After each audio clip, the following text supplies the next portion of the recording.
Just a couple things I'd like to report on today. The first subject is a brief review of the movie of Piranha 3D.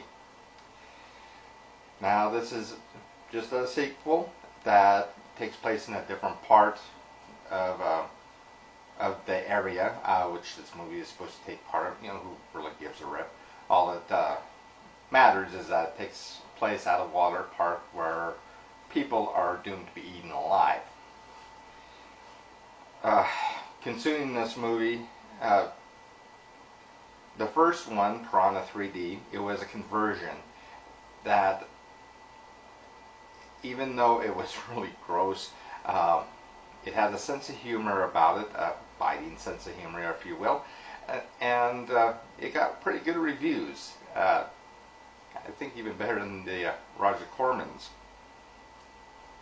But this sequel, compared to the first movie, even though it is in native 3D, it does play like a, say, like a direct video or a movie that they would show late night on Cinemax or the Movie Channel, just as filler.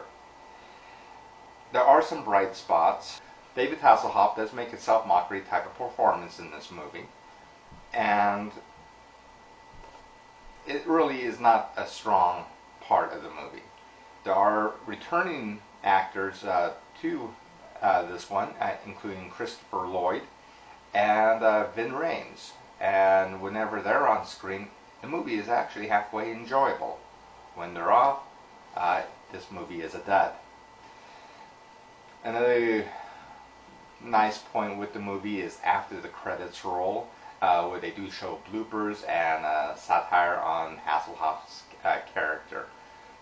But it's a very sad thing when a movie's end credits provides more entertainment value than the movie itself. Yeah, I have to give this movie like 1.5 stars out of 5 if I could choose a rating for it. It is not a good film. It really is not. You know, despite the content, just the way it plays compared to the first one, it was pretty much a waste of time. Now, something that is not a waste of time. There is a once-in-a-lifetime event. Well, for most people anyway. That's going to be on Tuesday, June 5th, and in the northwestern United States, or on early morning June 6th in Europe. And that is the transit of Venus, where Venus actually comes between the Earth and the Sun. And Venus will be just like a speck on the Sun's surface. The whole event lasts over 6 hours.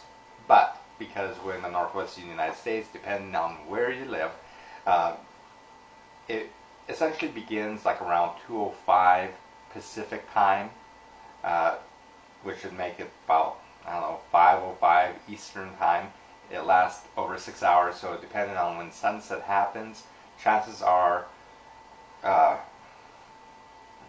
you may see most of the transit, or even just part of it. Make sure that you do see this happening. It is a once-in-a-lifetime event, as I mentioned. If you haven't seen it before, the last time this has happened was back in 2004. So I mean, it has been seen. It comes in pairs, you know, around the same time period. But the next time it's going to happen is the year 2117. So chances are you're not going to be around for the next time it happens again. One other thing I can mention concerning the celestial events too is, I believe a day before this, I believe tomorrow, there is scheduled to be a partial lunar eclipse, and nothing as great as happened like about 2 years ago, but it's kind of an interesting thing to note. It is an interesting thing to note, considering that we've had 3 events recently: the solar eclipse, the partial lunar eclipse, and now the Venus transit. A lot of things are happening in space. That's about all I need to cover for you today. So everybody have a good day, and I'll talk to you tomorrow.